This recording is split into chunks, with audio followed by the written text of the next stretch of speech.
kita lanjutkan. Nanti kalau masih agak bingung diulang lagi, didengarkan ya. Didengarkan berulang-ulang. Oh iya gitu.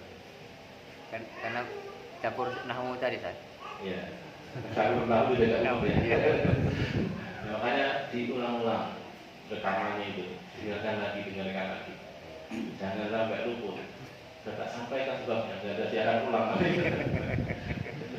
Di situ yang linknya itu di rekamannya diulang-ulang. Sekarang setelah bismillah, lafaz Allah, lafzul jalalah ya. Istilahnya lafzul jalalah, lafaz yang mulia, lafaz yang agung.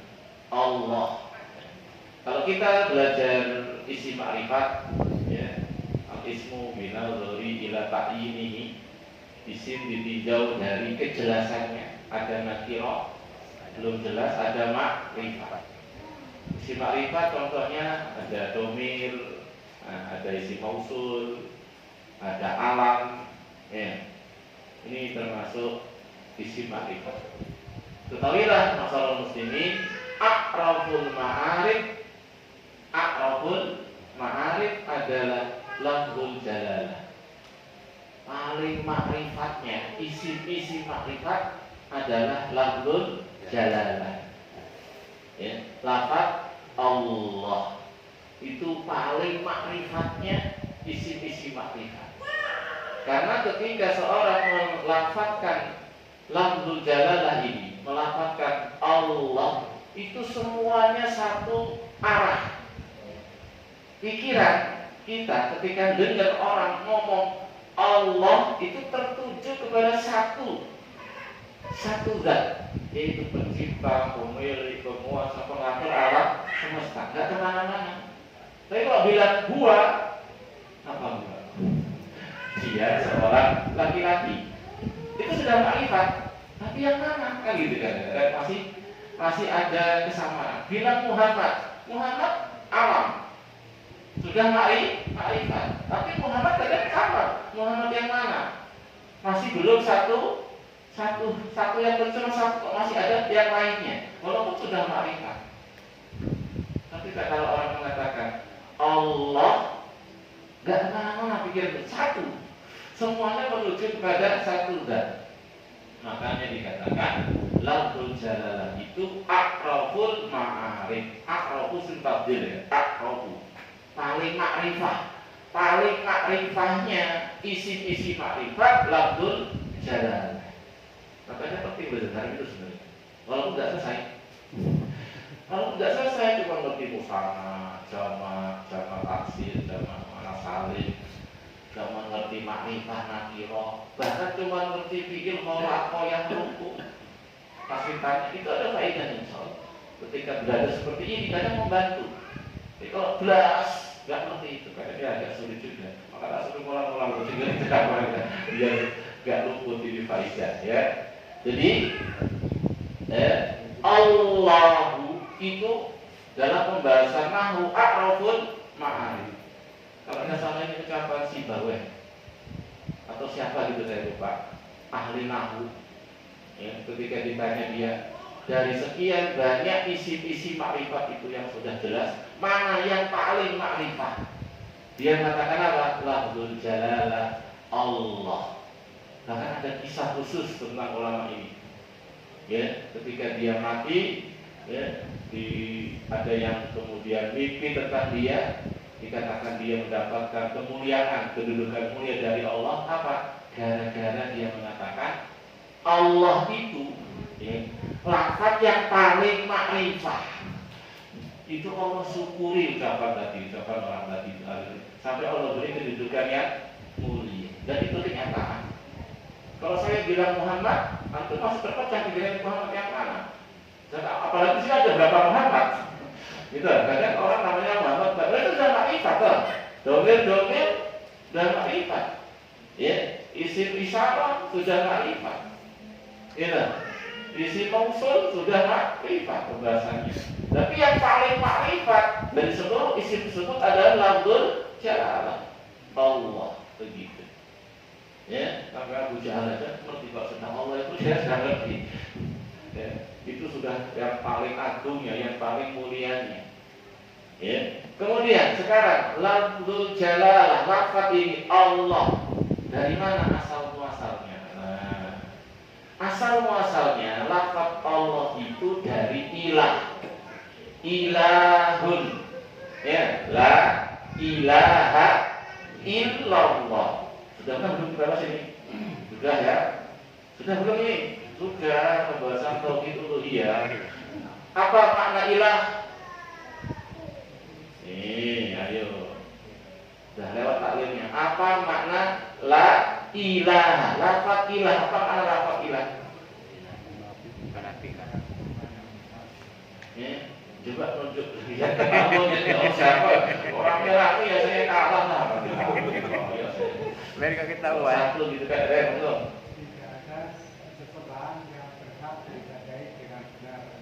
Ilah ya, lafaz ilahnya, bukan makna la ilaha illallah, ilahnya ini. Jadi apa tadi ilah maknanya? Tidak ada sesembahan. Ilah itu maknanya makhluk. Ya, ilah itu maknanya makhluk. Makhluk itu maknanya ma'budun. Nah ini kan sorok lagi. Ilah itu masdar.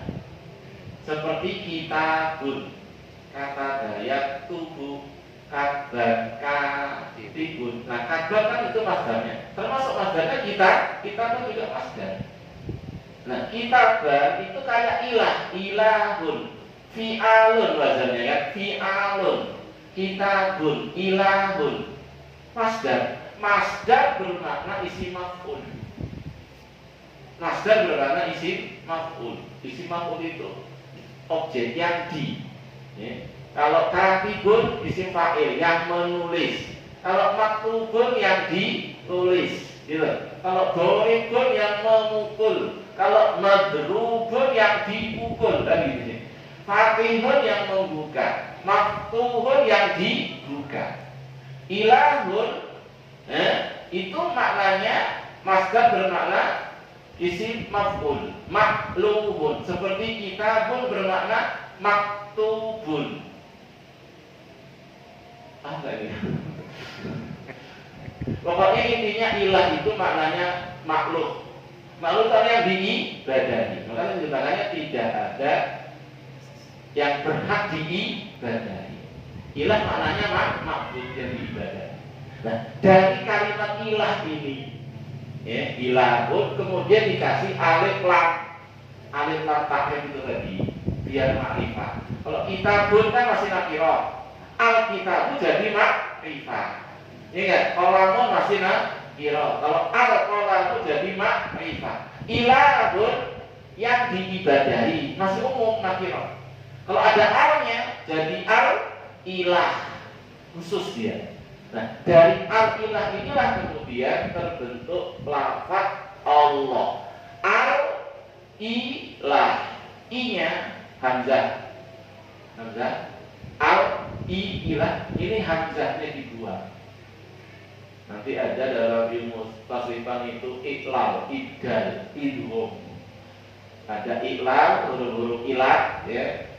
Hamzah, ya, wawu, itu huruf ilah kan? Lawannya huruf soheh. Ya, nanti ada pembahasan huruf ilah itu kadang hilang, dihilangkan, kadang berubah, diganti. Nah ini ilahun kemasukan alif lam, jadinya al ilah. Yang tadinya yang diibadahi umum menjadi apa bu? Khusus tertentu. Maka tadi yang berhak diibadahi itu makna dari Allah. Asalnya alif lam kemasukan asalnya ilahun kemasukan alif lam, jadinya al ilah. I-nya dibuang, jadinya gandeng. Lamnya jadi idgham, jadi dua, bertasdid, dibaca tebal. Allah. Tadinya al ilah, i-nya dibuang, jadinya Allah. Jadinya Allah dibaca tebal, ya, dibaca tebal. Ini dia asal muasal secara bahasa lafzul jalalah Allah dari ilah tadi yang diibadahi. Makanya lafzul jalalah Allah itu dibawanya kepada pembahasan tauhid uluhiyah. lafzul jalalah Allah itu maknanya yang berhak diibadahi satu-satunya. Makanya tak kalau disebut lafaz Allah, ya larinya cuma ke Allah, tak ke yang lain-lainnya. Walaupun yang lain itu disembah juga, juga. Tapi yang hak hanya Allah. Ya. Oke, lagi dari ilah, kemudian kemasukan alif lam, al ilah, ini dibuat, huruf ilahnya dibuat, lamnya ketemu jadinya kan diidgham, jadinya Allah, begitu. Dan maknanya seperti dijelaskan tadi, ya, yang memiliki ibadah, maksudnya ibadah itu semua milik Allah, ya, sehingga yang diibadahi hanya Allah saja. Itu dia lafzul jalalah. Dan Allah, lafaz Allah ini asal. Maksud saya asal itu apa? Allah kan punya nama-nama yang lain kok, banyak kok. Ya kan? Ada Ar-Rahman, Ar-Rahim, Al-Aziz, Al-Ghafur. Lah Allah itu yang jadi pokoknya. Maksud saya Ar-Rahman, Ar-Rahim, itu nama-nama Allah gitu. Ya. Jangan dibalik. Allah itu namanya Ar-Rahman, itu kebalik. Bisa dipahami? Jadi Allah yang diikuti. Lafaz Allah itu yang diikuti, bukan mengikuti. Ya. Allah punya banyak nama. Asalnya sama. Asal namanya apa? Allah asal namanya. Yang lain itu mengikuti Allah. Makanya Ar-Rahman, Ar-Rahim, Al-Aziz, Al-Ghafur itu nama-nama Allah. Jangan dibalik. Allah itu nama Al-Aziz, itu keliru, kebalik. Namanya Allah jadi pengikut. Padahal Allah itu diikuti, gitu. Ya. Jadi Allah itu asal dari nama-nama Allah. Nama-nama Allah yang lain semuanya mengikuti lafzul jalalah Allah. Begitu. Mungkin kayak kita ya punya banyak nama, tapi mungkin aslinya dulu siapa, itu kan pokoknya. Yang lain itu cuma mengikuti, tapi yang jadi patutnya yang nama asalnya. Nah, nama Allah banyak. Allah itu asalnya. Ya, semua nama-nama Allah mengikuti lafzul jalalah Allah ini tadi. Begitu. Di sini sudah dibahas dalilnya, coba namun lagi pembahasannya. Ya, yaitu pembahasannya surat Ibrahim. Ya, di situ kita pun anzalnahu ilaika litukhrijan nas minal dhulumati ilan nur bi'izni rabbihim ila siratil azizil hamid. Ila siratil azizil hamid. Sirat jalannya Al-Aziz Al-Hamid. Jalannya Allah. Di sini dipakai nama Al-Aziz sama Al-Hamid. Nah, ayat yang kedua langsung Allahi. Langsung Allahi. Kok Allahi? Ini kalau kita belajar nahwu, Allah ini nanti apa? Dia itu ngikuti Al-Aziz, ngikuti Al-Hamid. Al-Aziz Al-Hamid dalam ayatnya apa? Kasroh, majrur. Ila siratil azizil hamidi. Kemudian ayat yang pertama Allahi. Nah, kok dikasih ini? Dia dikasih karena ngikuti Al-Aziz sama Al-Hamid tadi. Kalau syarat ilmu nahwunya. Nah, ini tidak boleh lafaz Allah di situ dia ya i'rabnya atau ngikuti Al-Aziz sama Al-Hamid, tidak boleh. Nah, terus i'rabnya gimana kalau bukan atau kepada Allah sama Al-Hamid atau bukan badal? Maka dia i'rabnya nanti ada istilah dalam pembahasan nahwu namanya atau bayan.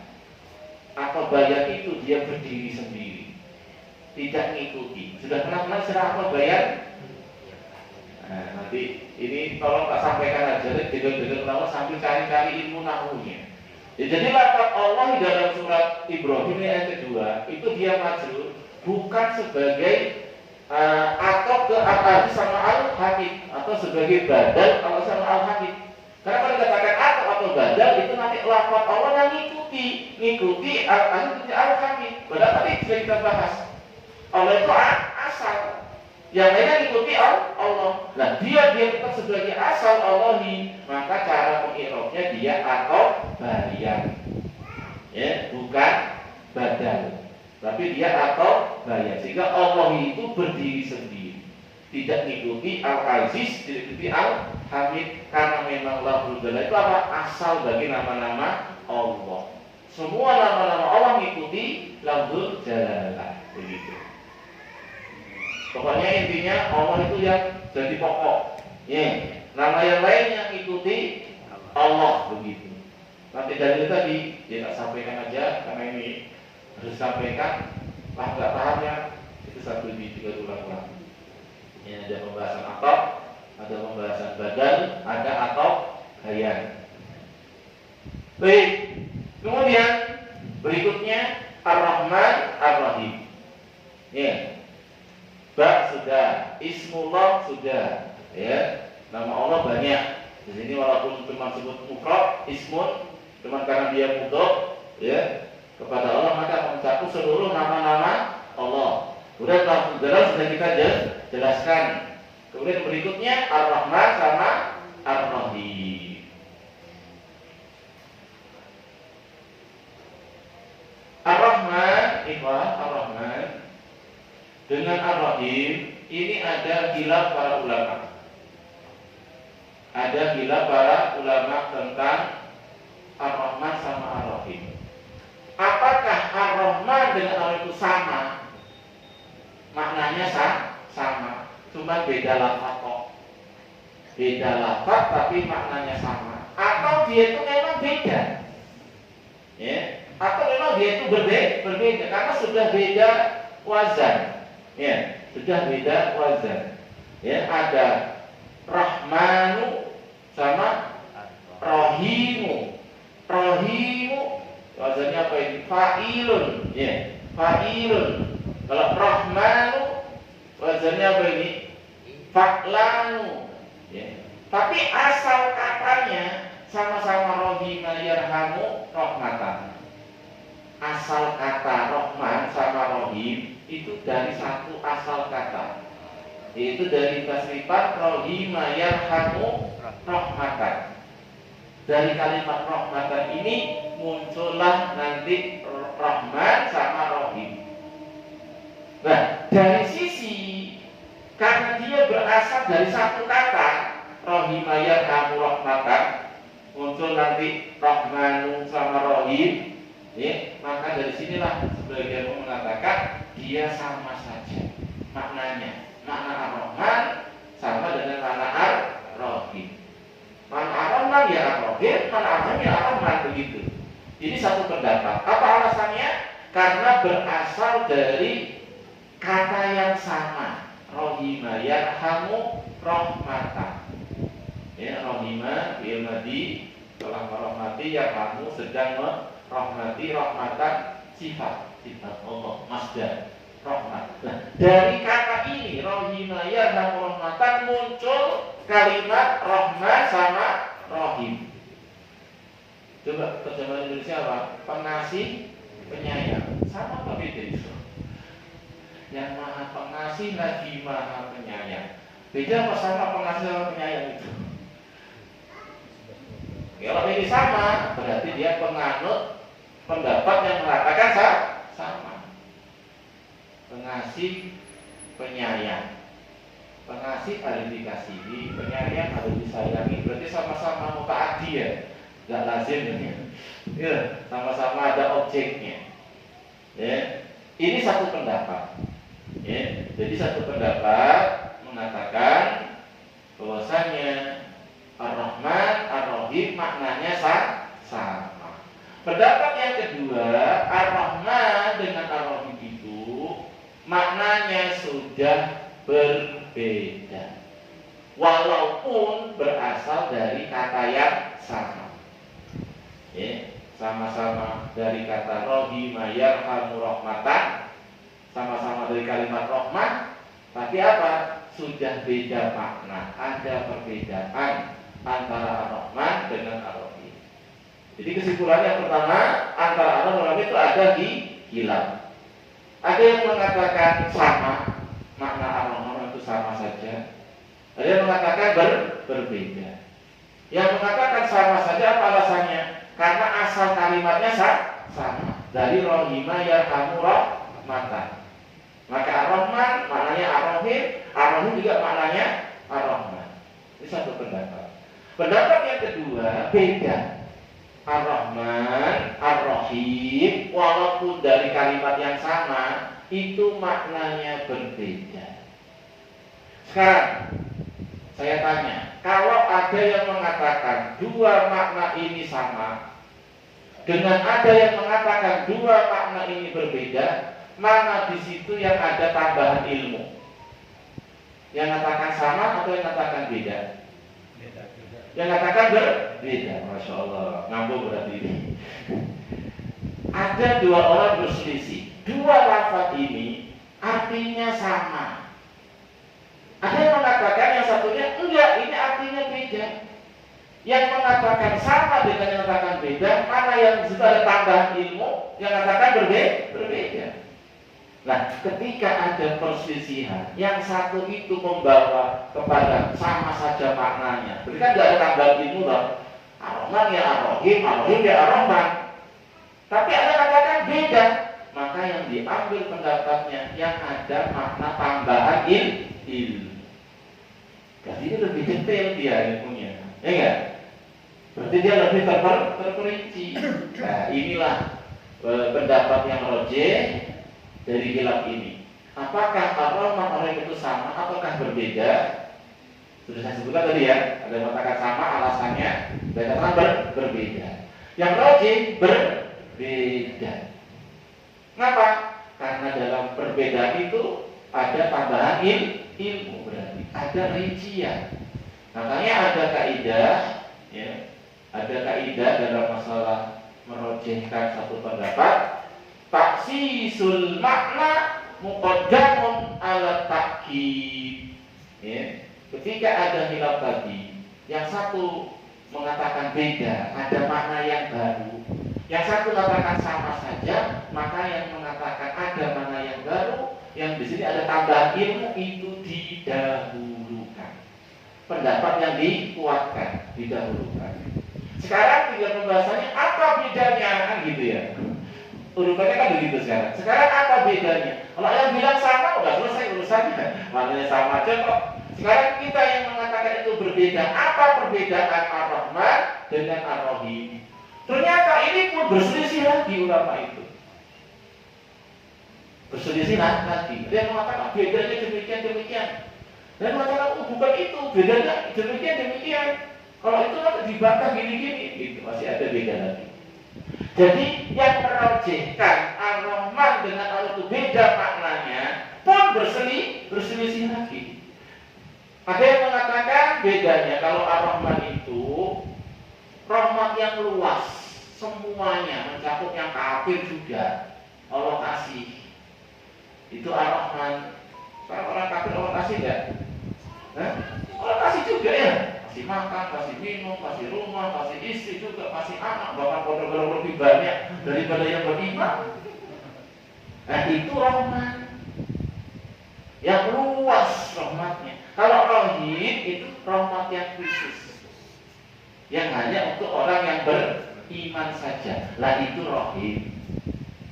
Ini satu pendapat. Jadi bedanya pendapat yang pertama ya. Nanti hilaf lagi nih kan. Pendapat yang pertama bedanya Ar-Rahman itu rahmat yang luas, Ar-Rahim rahmat yang khusus begitu. Apa dalilnya? Dalilnya mereka menyebutkan surat Al-Ahzab ayat 43.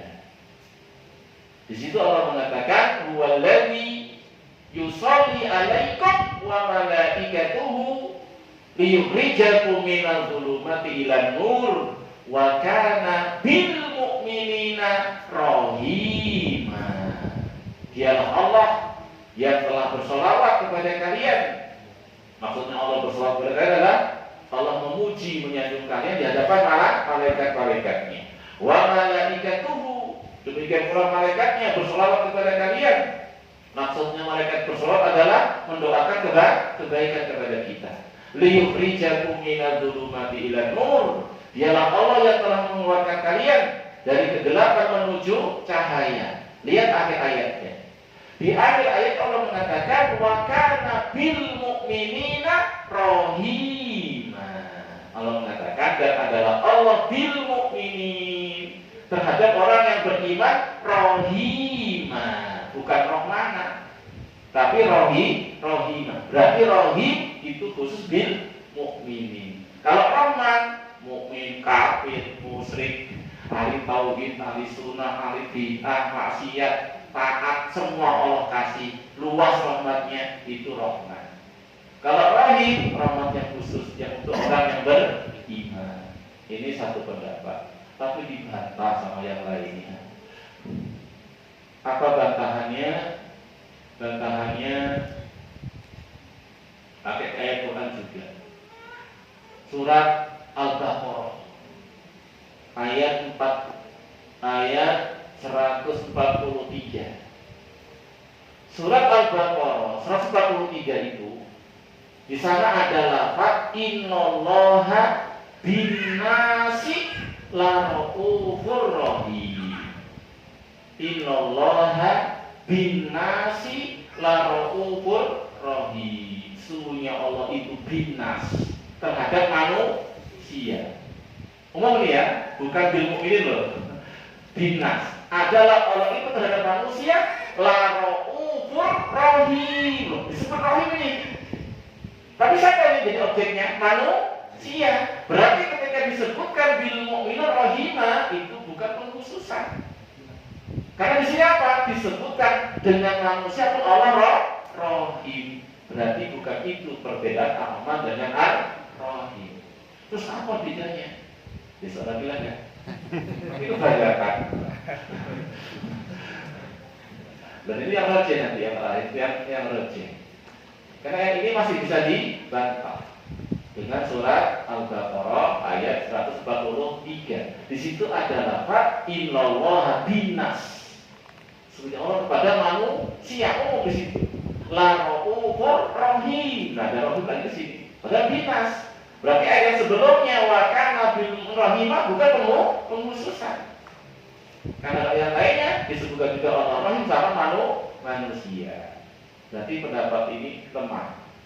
Walaupun sudah rojih dari sisi beda Ar-Rahman Ar-Rahim. Cuma ketika dia jelaskan bedanya lemah, masih bisa dibantah. Berarti yang rojih yang mana? Besok lagi aja. Ambil antum ulang-ulang dulu belajar. Nanti kalau kita bahas sudah mau jam 8 juga. Nanti kebanyakan malah muntah. Ya sampai sini dulu. Ya semoga bermanfaat. Ya. Lebih kurangnya saya mohon maaf. Subhanakallahumma wa bihamdika asyhadu an la ilaha illa anta astaghfiruka wa atubu ilaik. Wa akhiru da'wana alhamdulillahi rabbil alamin. Wassalamu